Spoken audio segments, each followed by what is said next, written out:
Bueno, muy buenas tardes. Creo que estamos comenzando esta transmisión. No soy muy bueno con los aspectos técnicos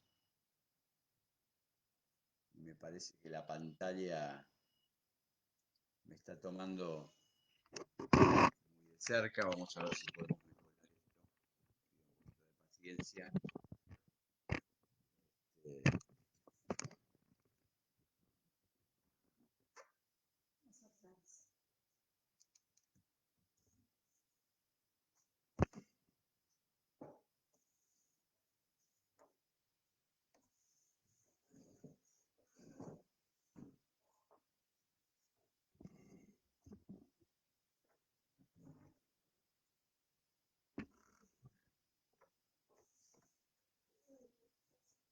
bueno, muy buenas tardes. Es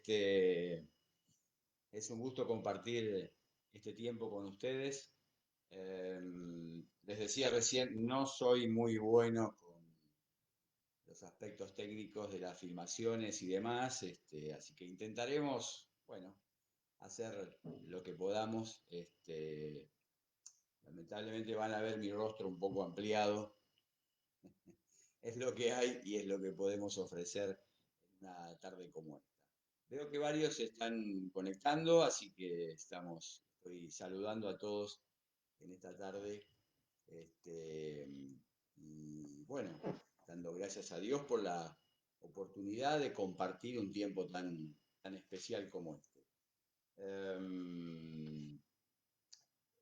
El tema que hoy nos convoca, no, seguimos peor. Eh, bueno, Bueno, el tema que hoy nos convoca tiene que ver con el cristiano y la función pública. Eh, eh, Quizás presentarme un poquito primero. Mi nombre es Pablo Ulet, estoy hablando desde la provincia de Misiones. Este, Estoy casado con Liliana Martín desde hace 35 años. Tenemos 3 hijos, 2 de ellos ya nos han dado nietos, somos abuelos, felices abuelos de 3 nietos.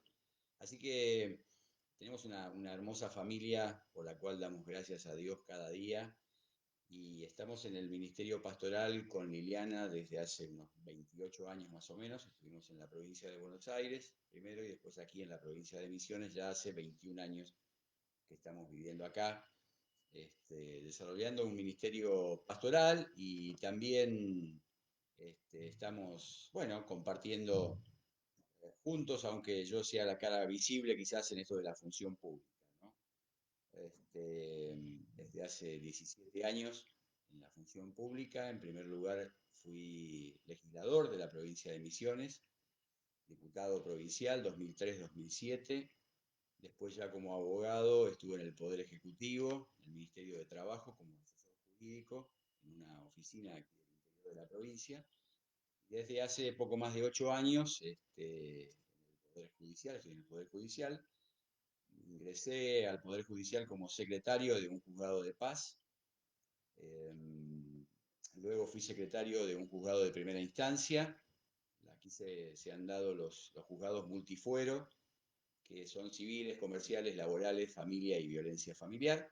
Y desde hace un poco más de 4 años, bueno, estoy como juez de paz en la localidad de Aristóbulo del Valle, eh, cargo al que accedo por un concurso ante el Consejo de la Magistratura en el año 2015 y asumiendo en el 2016.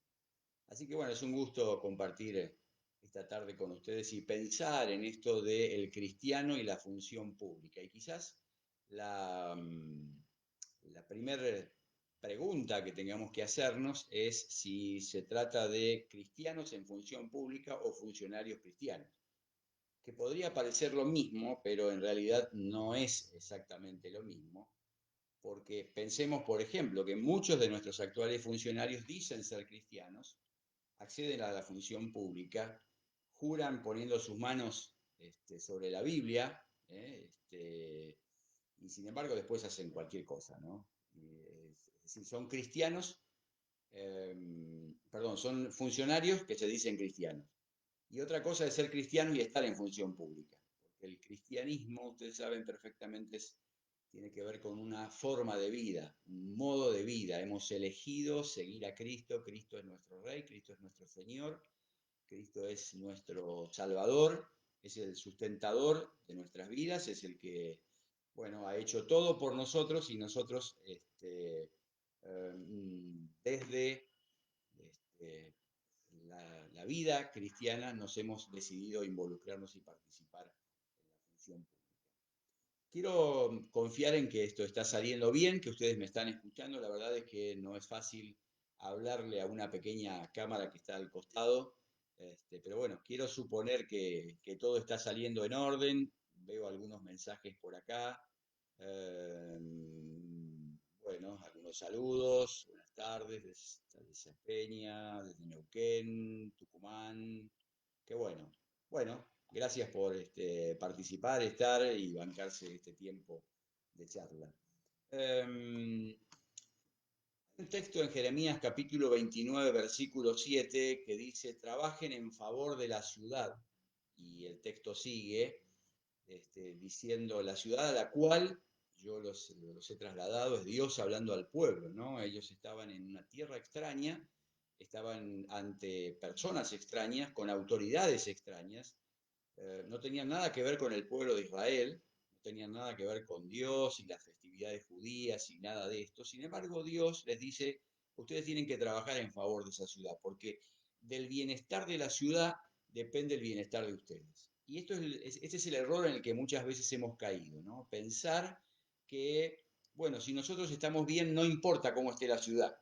Si nosotros como cristianos estamos bien, no importa qué pase con el país, y nada más alejado de lo que realmente la Biblia como palabra de Dios quiere para nuestras vidas, ¿no? Y quiere y desafía, nos desafía permanentemente. Dice, del bienestar de la ciudad depende el bienestar de ustedes, ¿no?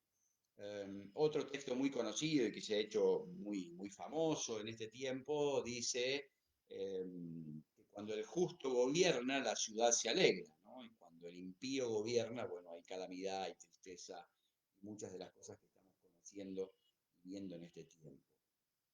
Y ya las palabras de Jesús, introduciendo un poco el tema de aquí en aquel texto también muy conocido, dice, dad al César lo que es del César y a Dios lo que es de Dios.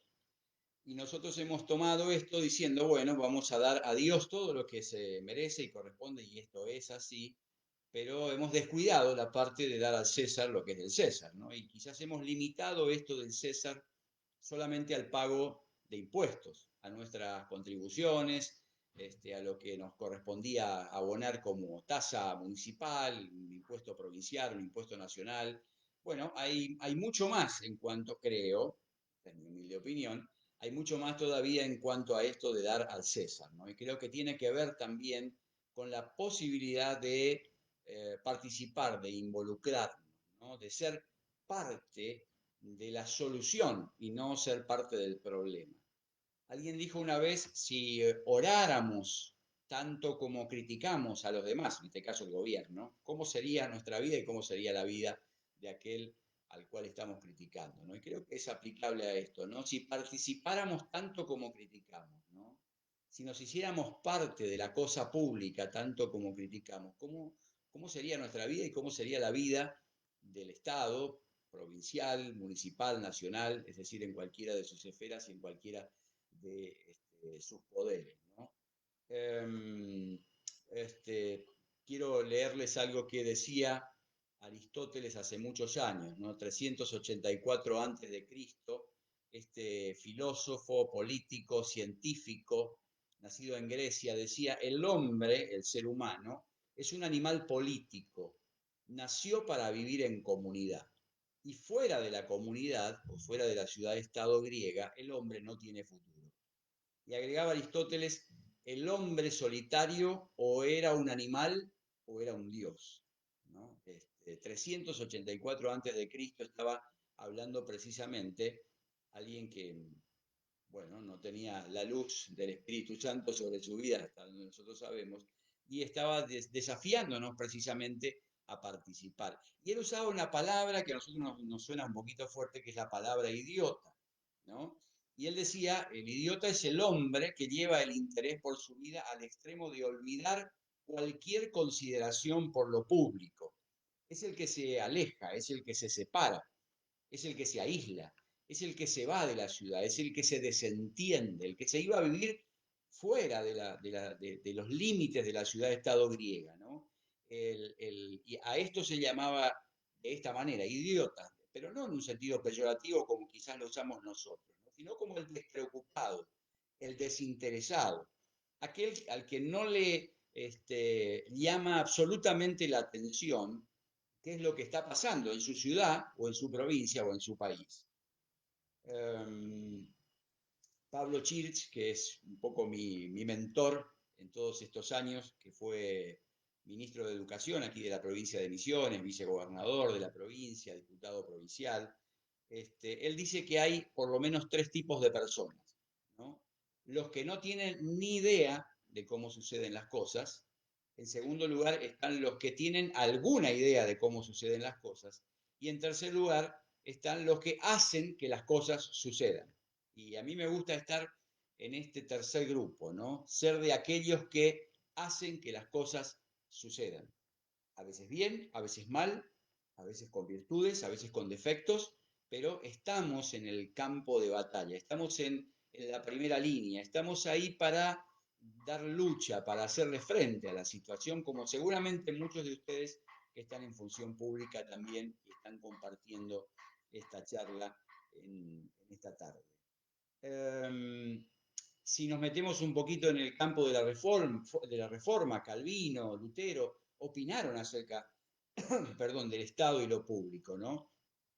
El Calvino, como reformador del siglo XIV, decías, bueno, él siempre se interesó por el problema del gobierno y por eso Calvino llegó a ser uno de los más importantes escritores políticos de su época, ¿no? Y como tal, uno de los constructores de la democracia constitucional, un concepto que deberíamos estudiar, analizar y reafirmar en este tiempo, ¿no? Democracia constitucional, es decir, aquella democracia que responde por sobre todas las cosas a esa constitución que le ha dado origen y que le ha dado sentido.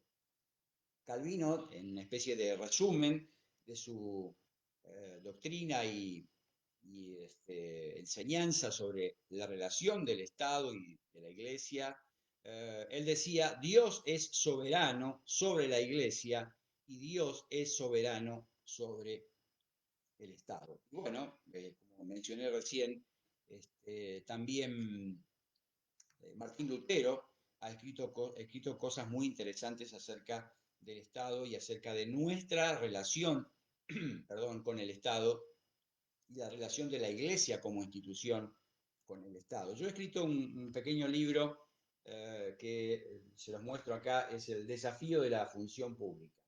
Este es una pequeña contribución a todo esto, es el resultado un poco de esta cuarentena, es el primer bebé de cuarentena, después les voy a mostrar el segundo. Y en este libro el desafío de la función pública que fue presentado en este sitio Docentes del Reino hace más o menos un mes, bueno, yo voy desarrollando un poco estas cuestiones, ¿no? Si es posible esto de participar o no participar es un poco la cuestión. Hago un pequeño análisis acerca de Jesús y lo político, ¿no? Cuál era la idea, el pensamiento, cuáles fueron las palabras, cuál fue pues, la forma de actuar de nuestro Señor Jesucristo en medio de un contexto social y políticamente muy convulsionado, ¿no? Es muy interesante leer los evangelios desde una mirada antropológica, desde una mirada social, desde una mirada política, ¿no? Todos los movimientos sociales y políticos que imperaban en la época y que se desarrollaban también entre los judíos, ¿no? Y a los cuales nuestro Señor Jesucristo no estuvo exento. ¿Qué decía el apóstol Pablo?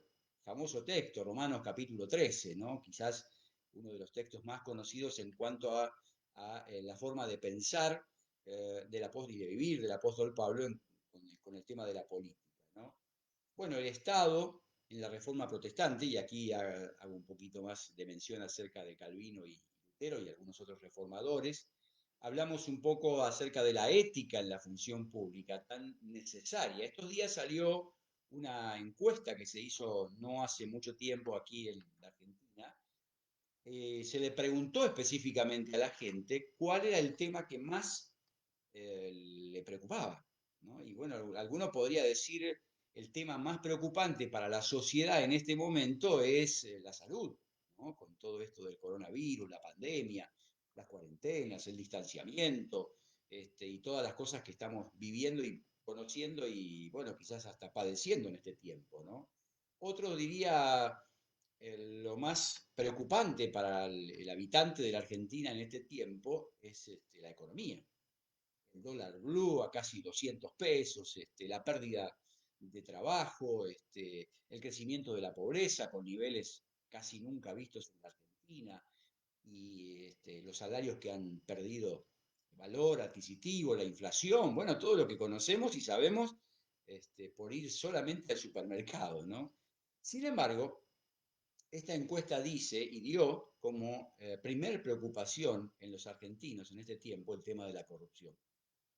Es decir, la corrupción se ha enquistado, se nos ha metido, especialmente en los ámbitos de gobierno, en los ámbitos de Estado, y la población argentina, en medio de una pandemia, en medio de problemas económicos tan fuertes, está y muy preocupada por el tema de la corrupción. Así que en este librito del desafío de la función pública, bueno, hablo un poco acerca de la ética en el ejercicio de la función pública, el Estado y la división de poderes, y después sí nos preguntamos un poco qué podemos hacer y cómo podemos hacerlo, que es algo de lo que vamos a hablar también en esta tarde.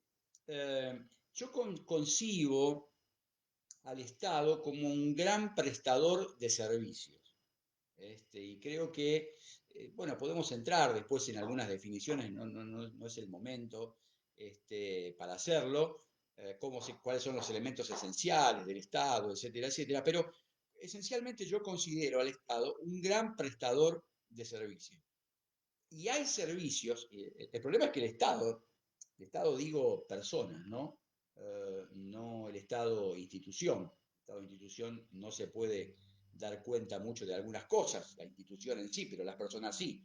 Y el Estado, como institución y como personas, es un gran prestador de servicios. Y hay servicios que el Estado presta de manera exclusiva, ¿no? Por ejemplo, la justicia, la legislación, la política monetaria, son cosas que el Estado presta de manera exclusiva, es decir, el Estado legisla solamente el Estado, municipal a través de los consejos deliberantes, provincial a través de sus cámaras de diputados y a nivel nacional, en un sistema bicameral como el nuestro, con la Cámara de Diputados y la Cámara de Senadores.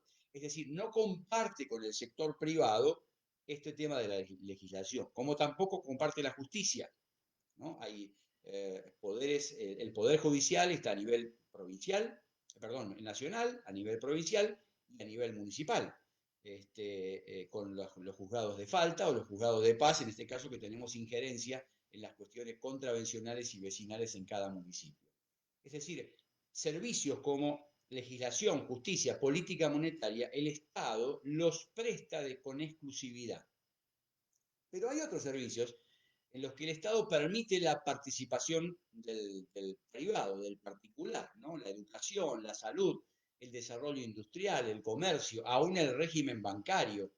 Estos son servicios que el Estado presta, no de manera exclusiva, sino compartida con los particulares, organizaciones no gubernamentales, fundaciones, asociaciones, a veces particulares a título personal. Es decir, pueden o podemos prestar estos servicios de manera conjunta con el Estado. Ahora, en cualquiera de estos servicios que el Estado presta como gran prestador de servicios que es, ya sea de manera exclusiva o de manera compartida, hay lo que yo llamo grandes oportunidades para que ustedes y yo podamos involucrarnos.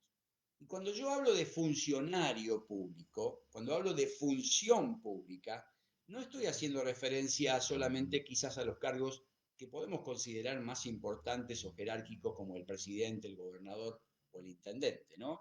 Sino toda aquella que de una u otra manera esté prestando una función pública. Así que función pública es el docente que está frente al aula en una escuela de gestión pública o en una escuela de gestión privada.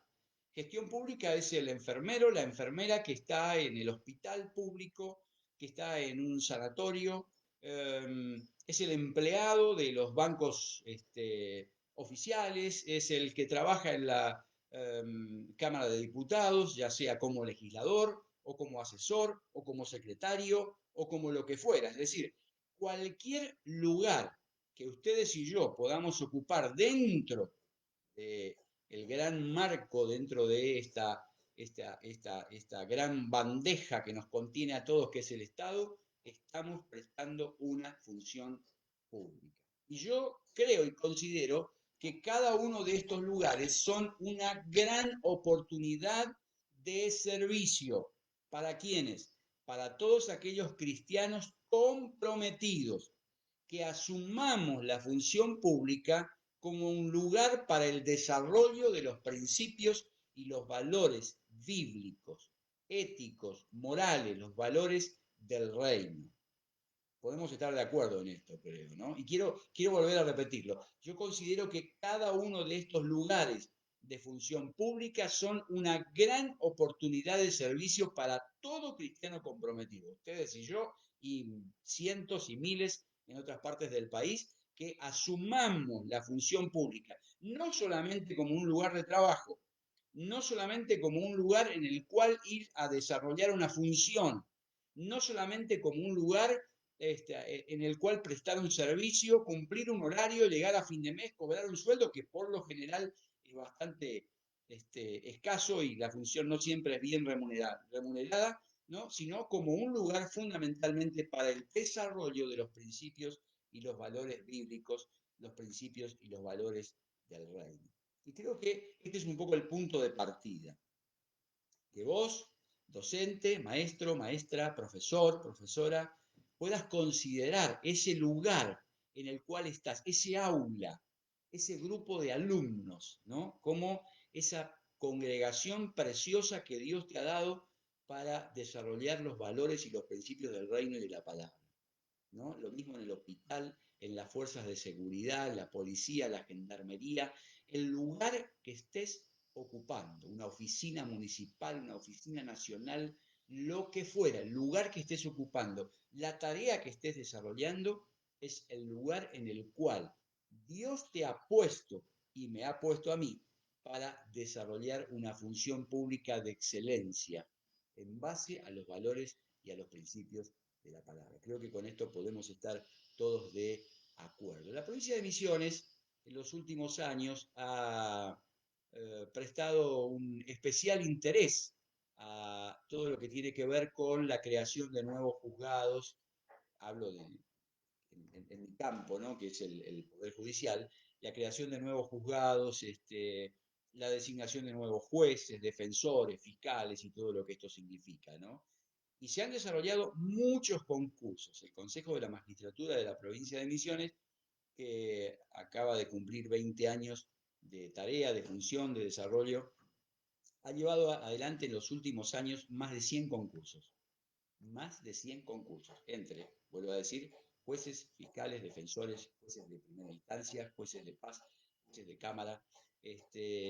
Y estas son oportunidades preciosas para cristianos que son llamados a la función pública, que siendo abogados, por supuesto, abogadas, puedan concursar y intentar, guiados y acompañados por el Señor, por supuesto, desarrollar esa tarea, ¿no? Y nos ha costado encontrar a veces y animar a algunos de nuestros hermanos a participar. Damos gracias a Dios porque en esto creo que Misiones es muy bendecida.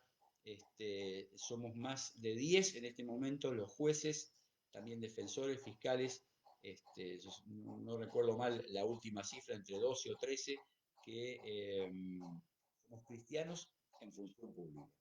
Cristianos comprometidos con la palabra, comprometidos con los valores del reino, desarrollando una tarea específica como juez, como defensor, como fiscal, como juez de faltas, como juez de paz, de primera instancia, de familia, bueno, y tantas cosas que se abren en el ámbito del Poder Judicial, ¿no? Y otros hermanos están participando, otros cristianos participando en los consejos deliberantes como concejales, otros como intendentes, otros en la Cámara de Diputados como asesores, diputados provinciales, o sea, asesores de diputados provinciales, nacionales. Realmente un amplio campo de trabajo se ha estado desarrollando en nuestra provincia en estos últimos años. Ahora, eh, ¿qué es lo que nos ha estado pasando como iglesia? Y es una pequeña reflexión que yo hago, no digo tener la verdad y la última palabra, por supuesto, en este tema. Pero hemos pasado, creo, por tres etapas como iglesia. Esa congregación a la cual vos y yo amamos y de la cual participamos y somos parte, ¿no? Hemos pasado una primera etapa de la indiferencia, una iglesia indiferente, ¿no? Una iglesia centrada en sí misma, una iglesia centrada en sus programas, como decimos siempre, una iglesia de puertas hacia adentro, ¿no? Hemos pasado esa primera etapa de iglesia indiferente, una iglesia con un énfasis escatológico, es decir, un énfasis en las cuestiones de los últimos tiempos, que por supuesto hay que hablar, conocer, saber. Yo recuerdo hace algunos años atrás, cuando era joven, ir a campamentos de jóvenes y tener toda una semana de estudio sobre el Apocalipsis. Bueno, esas cosas después no se volvieron a dar, ¿no? Pero había un énfasis en lo escatológico, en los tiempos finales, ¿no? En la segunda venida del Señor. Y entonces esto influía, este énfasis escatológico influía en lo que pensábamos y practicábamos en el aquí y ahora, ¿no? No somos ciudadanos de esta tierra, y eso es verdad. Somos ciudadanos del cielo, y eso también es verdad. Ahora, en el aquí y ahora, ¿qué hacemos? ¿No será que tenemos algo para aportar? Bueno, la iglesia permaneció, digo la iglesia de institución en general, en esta actitud de apoliticidad, es decir, no se mezclaba en las cuestiones políticas, y creo que la iglesia como institución no tiene que hacerlo, pero tampoco animaba o tampoco permitía que aquellos que quizás quisiéramos animarnos lo hiciéramos, ¿no? Había algunas profesiones como el ser abogado que no estaban bien vistas, ¿no? Recuerdo a alguien muy querido para mí, una especie de tío del corazón, cuando terminaba el colegio secundario me preguntó qué iba a estudiar y bueno, le dije abogacía y él me dice, no, mirá que no te conviene, no es bueno para un cristiano, y bueno, yo iba avanzando un poco en la carrera y él me preguntaba, ¿seguís estudiando lo mismo? Y contestaba que sí, y él me decía, bueno, yo estoy orando para que dejes, ¿no? Ese era el concepto. No se puede ser abogado y ser cristiano. No se puede ser abogado y ser pastor. Una vez estaba haciendo un trámite en una embajada en Capital Federal y la persona que me atendía cuando me preguntó a qué me dedicaba le dije soy pastor y soy abogado y me dice pastor y abogado, ¿no? Es como Dios y el diablo en la misma bandeja, ¿no? Como que no se podía entender esto. Bueno, esta fue la forma de pensar y de actuar de la iglesia, de la cual, vuelvo a decir, ustedes y yo hemos sido parte, quizás por muchos años, ¿no? Esta actitud apolítica, quizás por muchos complejos de inferioridad, ¿no? Somos un pequeño pueblo muy feliz y bueno, el ser un pequeño pueblo muy feliz no nos permite ser parte, no nos permite actuar, no nos permite interactuar. Este, bueno, pues, así hemos estado por muchos años, ¿no? Em, Luego viene una segunda etapa de pasar de esta iglesia indiferente a una iglesia dependiente, es decir, es como que empezamos a acercarnos, pero a mi entender, mal también, ¿no? Antes estábamos lejos, no nos queríamos acercar, no queríamos tener nada que ver con nada que tuviera que ver con el Estado. Después empezamos a acercarnos, pero empezamos a acercarnos para pedir, nunca ofrecer, ¿no? Y esto hizo que esta iglesia dependiente fuera sumisa ante el Estado o ante la autoridad de turno. El intendente te daba las chapas para el templo, por lo tanto, no solo no tenías que criticarlo, sino que además, bueno, en algún momento, de alguna manera, si había una reelección, había que sugerir, no hacíamos política de los púlpitos, pero orábamos insistentemente por algún candidato, lo cual evidenciaba que estábamos apoyando a ese candidato, ¿no? Una iglesia dependiente, un poco en busca de las dádivas, en busca de las ventajas, las famosas chapas para los templos, nos han dejado bastante mal. Y habiendo estado todos estos años en función pública, he pasado vergüenza ajena más de una vez, ¿no? Al ver esa actitud de acercarse para pedir, acercarse para requerir, acercarse para exigir, ¿no? Cuando en realidad, bueno, creo que como iglesia estamos para otra cosa. Y en una tercera etapa, que creo que es la que estamos transitando en estos últimos años, es la etapa de una iglesia influyente, una iglesia ya fuera de los templos, una iglesia en las calles, una iglesia manifestándose como lo ha hecho en favor de las dos vidas, ¿no? No podemos dejar de olvidar lo que pasó el 4 de agosto del 2018 con esa gran manifestación multitudinaria en el obelisco de la ciudad autónoma de Buenos Aires, que yo creo firmemente torció la votación en el Senado de la Nación y finalmente ese proyecto fue rechazado. Una iglesia que siguió en la calle y en las redes sociales, cuando digo la calle, digo las redes sociales y toda manera de expresión, todos estos años. Lo ha seguido haciendo y lo hace con insistencia y con claridad y con altura y con respeto y creo que eso es importante, ¿no? Una iglesia influyente, ¿no? Que tiene una voz profética, que tiene algo para decir, no algo para pedir, ¿no? Ni algo para negar, sino algo para decir.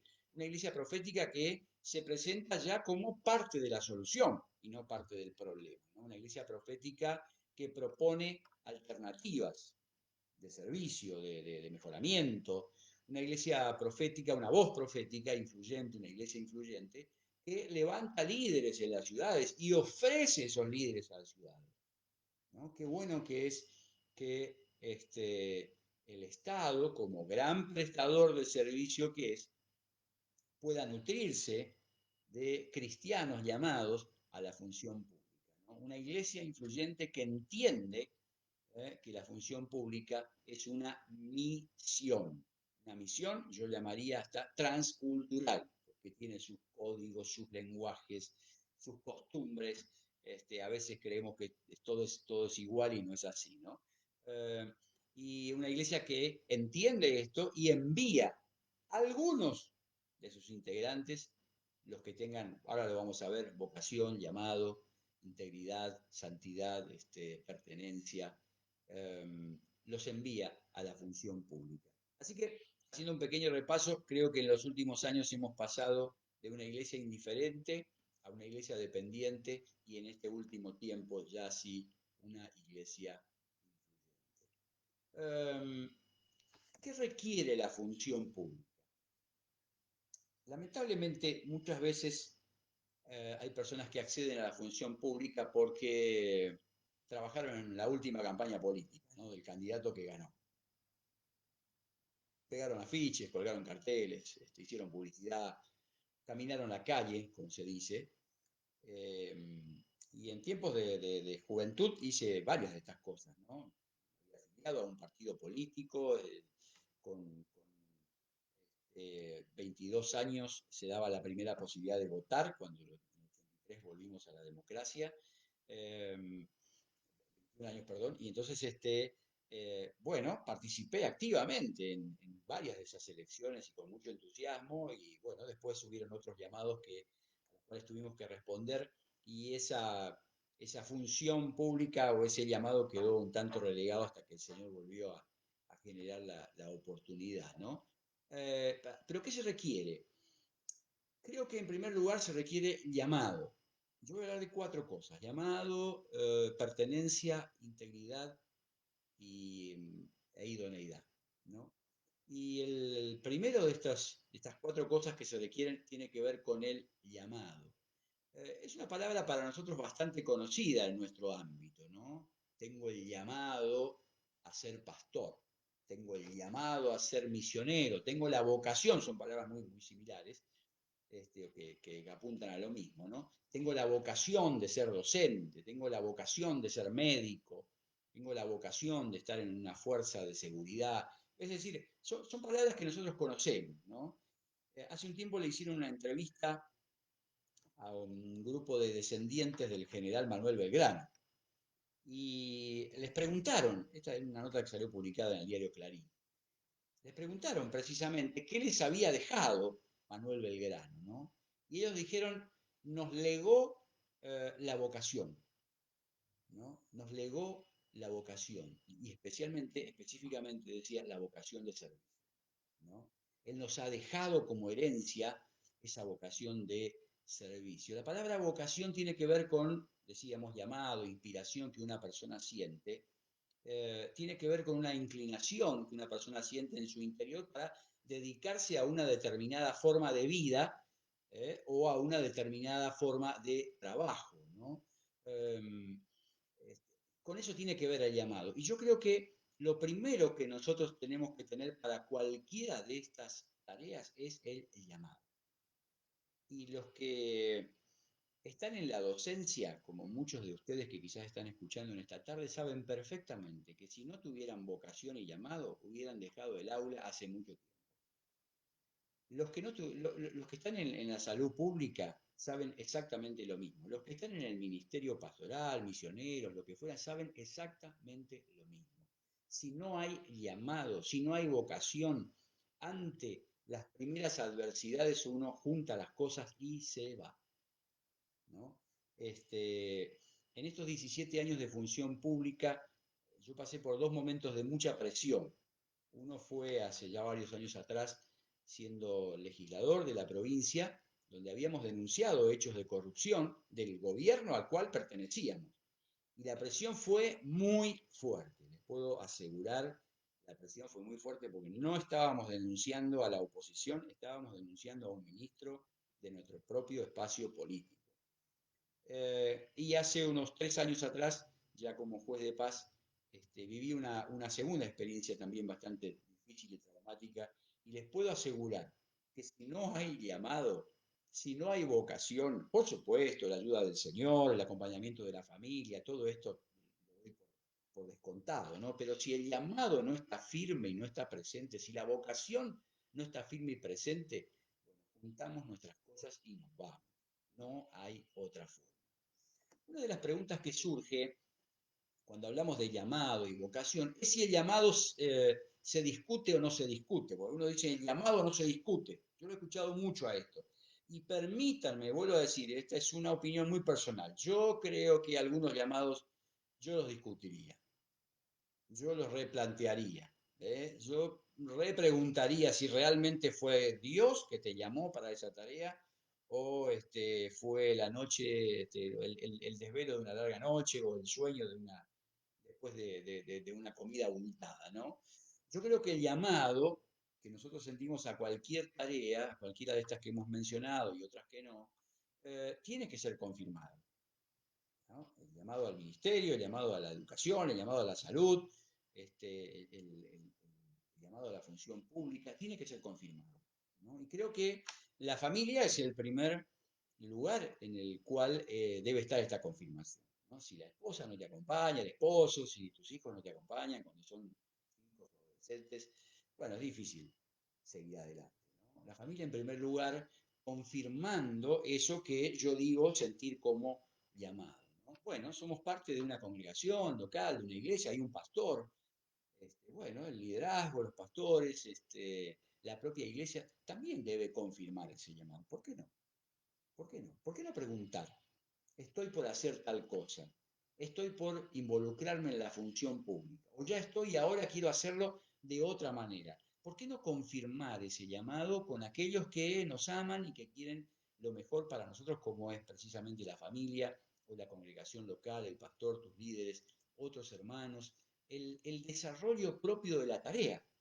¿no? Recuerdo que una vez alguien me preguntaba cómo yo puedo confirmar el llamado que tengo a ser evangelista. Y le digo, es muy sencillo. Si vos predicás y las personas entregan su vida a Cristo, estás teniendo confirmaciones. Si vos predicás y nadie se entrega a Cristo, creo que también estás teniendo confirmaciones de que al menos ese no es tu llamado, ¿no? ¿Cómo confirmar el llamado? Si el llamado a la docencia es tal, no, bueno, creo que ustedes que son docentes saben perfectamente cómo se confirma y cómo no se confirma que ese ha sido o no ha sido el llamado. Así que creo que esto es muy importante. El segundo aspecto tiene que ver con la pertenencia, ¿no? La palabra de Dios dice que somos real sacerdocio, nación santa, pueblo adquirido por Dios. Una de nuestras hijas cuando era pequeña cantaba esta canción y decía nación chanta. Y a veces somos más chantas que santas, ¿no? Tenemos más de chantas que de santos muchas veces. Esta es la verdad. Eh, pero la Biblia dice, somos real sacerdocio, somos nación santa, somos pueblo adquirido por Dios. Y cuando hablo de pertenencia, estoy hablando de cristiano en función pública, ¿eh? Entonces, cuando hablo de pertenencia, digo, el cristiano que va a estar en función pública debe tener ese ámbito de pertenencia que es la iglesia pastoral, la iglesia local, perdón, ¿no? Es decir, no podemos jugar a los llaneros solitarios, ¿no? Somos parte de una congregación local.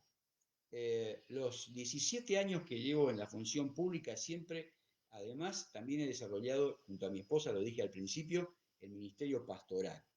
Y son dos las congregaciones en las que hemos estado en estos años. Y las dos congregaciones, en mayor o menor medida, a veces entendiéndolo más, otras veces entendiéndolo menos, pero las dos congregaciones nos acompañaron en esta, o me acompañaron en esta decisión de estar en la función pública. Es decir, la congregación local es importante, la pertenencia a la congregación local es importante. El ser pastoreados es importante, el tener un pastor, un líder de célula, ¿no? Alguien que no solamente esté orando por nosotros, sino alguien que, si es necesario, también nos corrija el rumbo, nos marque algunas cosas con amor, como la palabra enseña, nos pueda decir aquello que debamos cambiar, ¿no? Bueno, además de la iglesia local, el ser pastoreado, el ser enviado por esa congregación. Es decir, la iglesia ora por aquellos que están en función pública. La iglesia ora por sus docentes, por sus médicos, la iglesia ora por sus policías, sus gendarmes, la iglesia ora por aquellos que de una u otra manera estamos sumados e involucrados en la función pública. Creo que esto es muy importante a la hora de desarrollar y ejercer la función pública. En tercer lugar, les decía llamado, les decía pertenencia, les dije pertenencia y llamado, integridad, ¿no? Un valor bastante perdido en este tiempo, ¿no? Esta mañana hablábamos con alguien acerca precisamente del Estado y la función pública y los funcionarios y esta persona que es cristiano y ha intentado estar en función pública algunas veces, me decía un poco desesperanzado, ¿no? Cuánta corrupción que hay, cuánta falta de integridad. Es cierto, a veces parece que si nos acercamos a olfatear un poco las cosas que pasan desde el Estado, todo huele mal. Y si apretamos, sale pus por todos lados. Perdónenme el ejemplo. Pero eso es lo que muchas veces observamos y vemos, ¿no?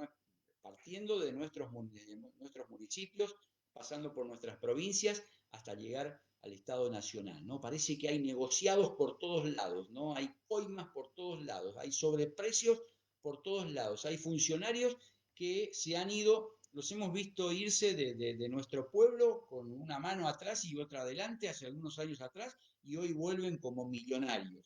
Esto lo vemos, esto es parte del gran problema que tiene nuestro país que tiene que ver con la corrupción y la falta de integridad. Lo dije, mencioné en la encuesta al principio, ¿no? La primer preocupación es precisamente la corrupción y la falta de integridad. Bueno, ahí es donde nosotros tenemos que marcar también una diferencia importante. No solamente porque respondemos a un llamado y a una vocación, no solamente porque hay una congregación local que está cubriendo nuestras vidas y acompañándonos en la tarea, sino también porque desarrollamos esa función pública con integridad. Integridad significa o tiene que ver con ser de una sola pieza. Yo soy la misma persona en público como lo soy en privado. Soy la misma persona cuando la gente me está viendo, me está observando, me está escuchando. Soy la misma persona que cuando estoy solo en mi habitación o sola en tu habitación, mirando televisión o haciendo lo que fuera. Es decir, integridad, integridad de nuestro carácter, integridad en nuestra manera de comportarnos, de manejarnos, no tener una doble ética, un doble mensaje y tantas de las cosas que vemos permanentemente, ¿no? La integridad tiene que ver con poner los valores y los deberes en su perspectiva correcta. Integridad tiene que ver con todo esto que estamos viendo en este tiempo. Es imposible separar la vida cristiana de la ética. Yo he visto muchos cristianos, no necesariamente en función pública, ¿no? Hablar de iglesia, iglesia, negocio, negocio. Esto lo he escuchado en Misiones, en esta provincia en la que estamos, hermosa provincia, hace 21 años. Esta frase la he escuchado más de una vez, ¿no? Es decir, las cosas que yo hago en la iglesia es una cosa y mis negocios son otra cosa. No, señor. No, señor. Tenemos que hacer las cosas en integridad, servir al Señor con integridad y servir a los demás también en integridad y hacer los negocios o la empresa o lo que fuera con la misma integridad que se nos requiere absolutamente a todos. No podemos separar la vida cristiana de la vida ética. Si lo hacemos, podremos caer en un ritualismo vacío y sin sentidos. Y miren, lo vuelvo a decir, en ninguna época de la historia de la civilización, ha habido tanto conflicto en la esfera de los valores como existe en este tiempo. Joseph Fletcher, si quieren buscarlo en internet, pueden googlearlo después, habló acerca de la ética situacional. Y Fletcher dice, no existen reglas morales y principios que prescriban lo que está bien y lo que está mal. Toma para vos. Sino que cada individuo es libre de actuar como él crea que es más consciente, con el amor tal como él lo entiende. Bueno, ética situacional, es decir, adecuo la ética a la situación. No, señor, no es lo que enseña la palabra, no tiene que ver con los valores del reino, no tiene que ver con lo que el Señor Jesucristo nos ha enseñado y está con tanta claridad en la Biblia de tapa a tapa, ¿no? Somos la misma persona en el lugar y en la tarea que cada uno haga y cada uno desarrolle. Un discípulo de Fletcher, Ronald Nash, decía, nada es intrínsecamente bueno excepto el amor. Nada es intrínsecamente malo excepto el no amor. Es interesante, ¿no? Dependiendo de la situación, fíjense, dependiendo de la situación, el amor, a ver qué se me está yendo, ahí está.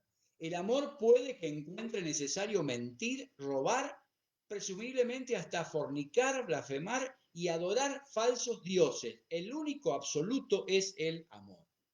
Ética situacional. ¿Les suena conocido? Quizás no lo habías escuchado con este nombre, pero es un poco lo que se está dando en este tiempo en nuestro país y especialmente en las esferas de gobierno.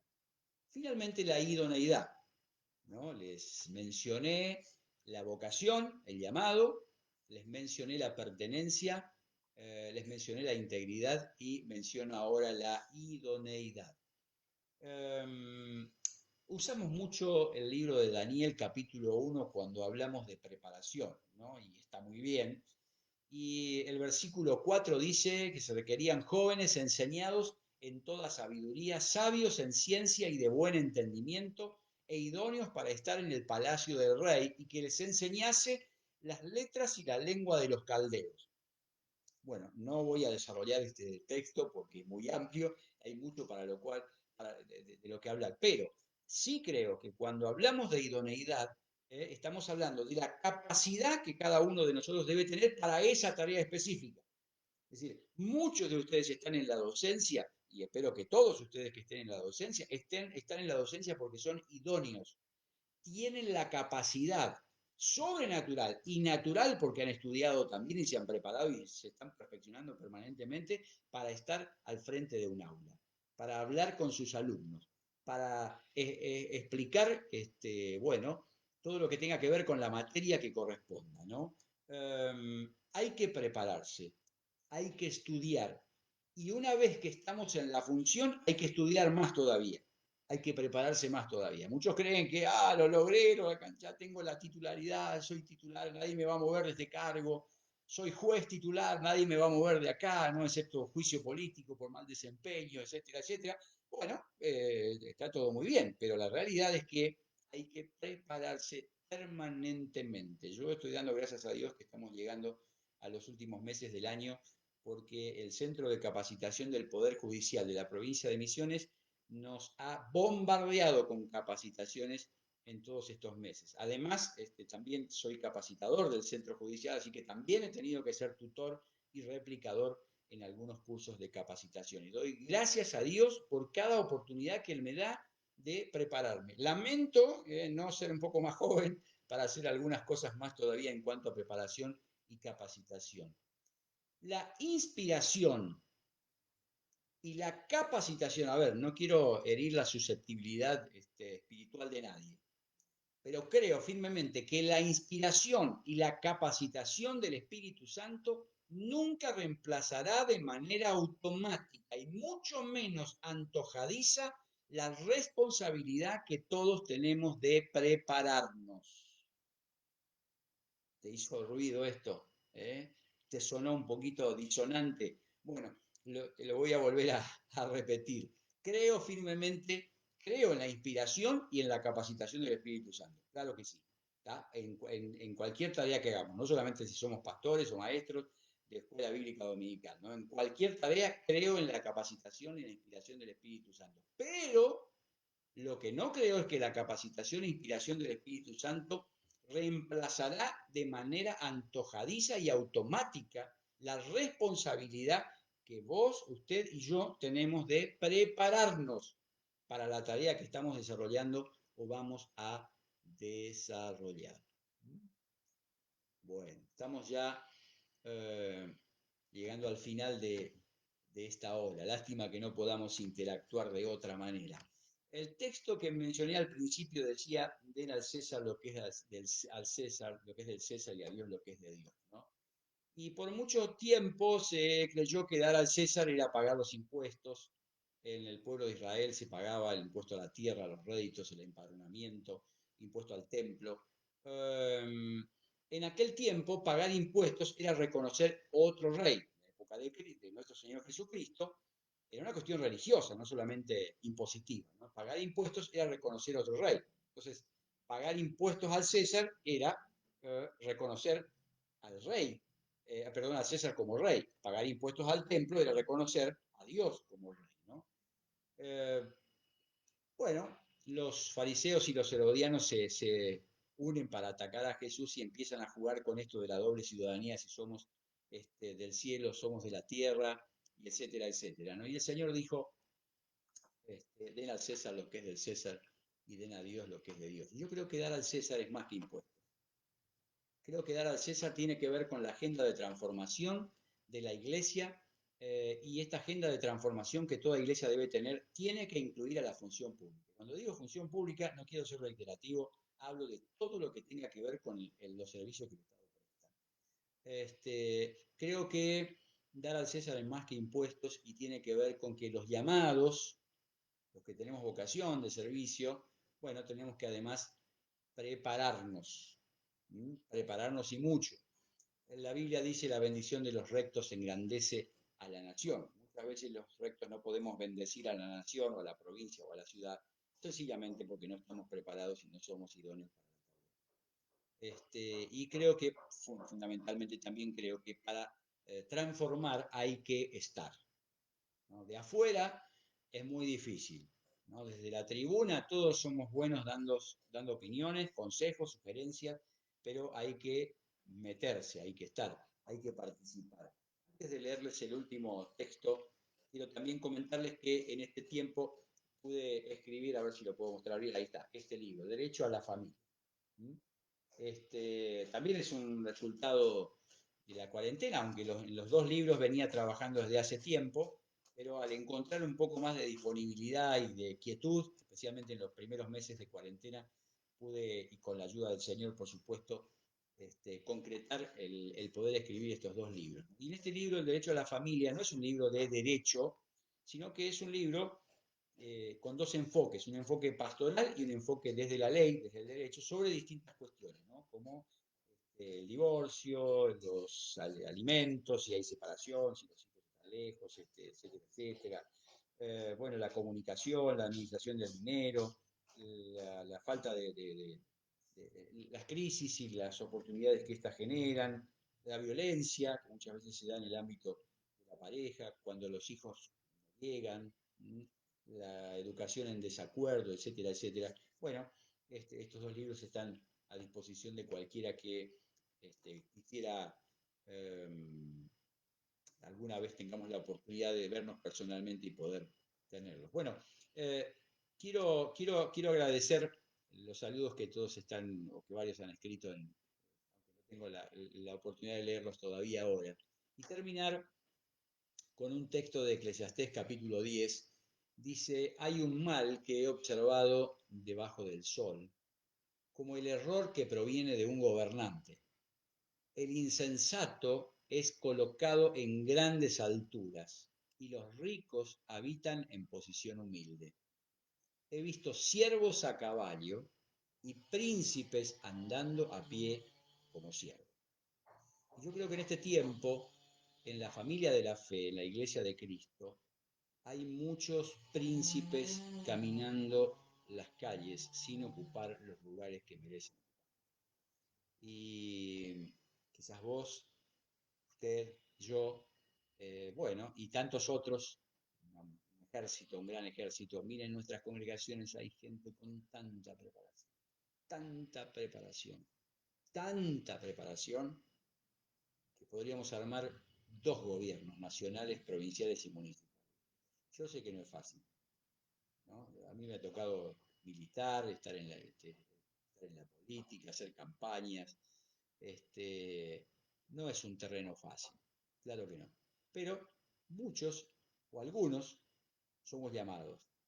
Así que hagámosle frente a ese llamado, presentémonos con las herramientas que el Señor pone a nuestra disposición, preparémonos para la tarea, porque la patria nos necesita, ¿no? Y así como algunos juran tan deliberadamente que si así no lo hicieran, Dios y la patria se lo demanden, espero que a ninguno de nosotros el Señor nos demande algún día el hecho de habernos puesto en función pública y no haberlo hecho con la rectitud y la excelencia que el cargo ameritaba.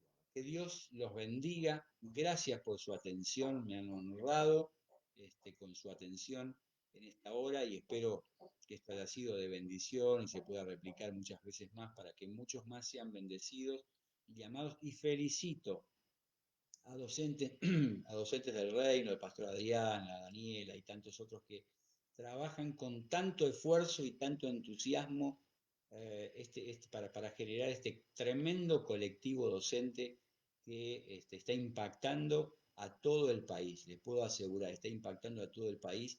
Ustedes como docentes tienen una tarea tremenda en sus manos, ¿no? Que Dios les dé toda la gracia y toda la sabiduría que necesitan para llevar adelante esa tarea. Hasta cualquier momento, Dios les bendiga. Gracias.